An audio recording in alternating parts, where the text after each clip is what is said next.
সালমা আক্তার খানম রাষ্ট্রবিজ্ঞান শিক্ষিকা, রাজাপুর ইসলামী আলিম মাদ্রাসা।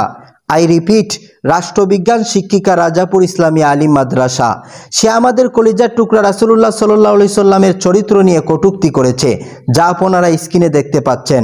আরবের কাফির কুফফারেরা রাসূলুল্লাহ সাল্লাল্লাহু আলাইহি সাল্লামকে নবী হিসাবে না মানলেও তারা কোনোদিন রাসূলুল্লাহ সাল্লাল্লাহু আলাইহি সাল্লামের চরিত্র নিয়ে বাজে মন্তব্য করেনি।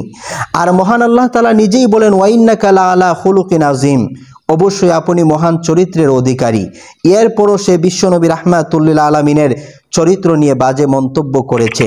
তাই সে ওলীদ ইবনে মুগীরার উত্তরসূরি, যে রাসূলুল্লাহ সাল্লাল্লাহু আলাইহি সাল্লামকে পাগল বলে মাত্র একটি গালি দিয়েছিল, মহান আল্লাহ তাআলা পাল্টা গনে গনে প্রায় 9টি গালি তাকে দিয়েছিলেন।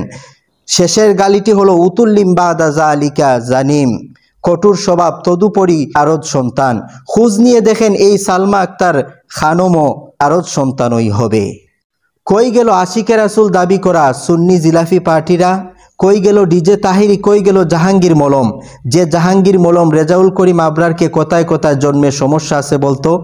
কয়েকদিন আগে আমাদের প্রধান উপদেষ্টা ডক্টর মোহাম্মদ ইউনূসকেও জন্মের সমস্যা আছে কথা বলেছে, এখন বলছে না কেন? ও বুঝেছি, সে তো তাদের জাতি বোন রাজাপুর ইসলামী আলিম মাদ্রাসায় পড়ায়, এই জন্য বলতেছে না। তবে আমরা হাজারবার বলবো, খোঁজ নিয়ে দেখেন সালমা আক্তার খানমের সমস্যা আছে, খোঁজ নিয়ে দেখেন সালমা আক্তার খানমের সমস্যা আছে, জন্মের সমস্যা আছে। তা না হলে সে আমাদের কলিজার টুকরা রাসূলুল্লাহ সাল্লাল্লাহু আলাইহি সাল্লামের চরিত্র নিয়ে বাজে মন্তব্য করতে পারতো না। এখন আপনারা বলতে পারেন, আপনি একজন হুজুর হয়ে কিভাবে একজন মানুষের জন্ম নিয়ে প্রশ্ন তুলেন? আরে মিয়া, যে আমার কলিজার টুকরা রাসূলুল্লাহ সাল্লাল্লাহু আলাইহি সাল্লামের চরিত্র নিয়ে প্রশ্ন তুলতে পারে, বাজে মন্তব্য করতে পারে, আমি শুধু তার জন্ম না, তার 14 গোষ্ঠীর জন্ম নিয়ে প্রশ্ন তুলতে দ্বিধাবোধ করি না। তাই প্রিয় ভিউয়ার্স, পরিশেষে এটাই বলতে চাই, আমাদের দেশে এমন একটি আইন হোক, রাসূলুল্লাহ সাল্লাল্লাহু আলাইহি সাল্লামকে নিয়ে মুখ দিয়ে কটূক্তি তো দূরের কথা, ফেসবুকে লিখতে গেলেও হাজারবার চিন্তা করে। তাই প্রিয় ভিউয়ার্স, ভিডিওটি শেয়ার করে ছড়িয়ে দিন বিশ্বে।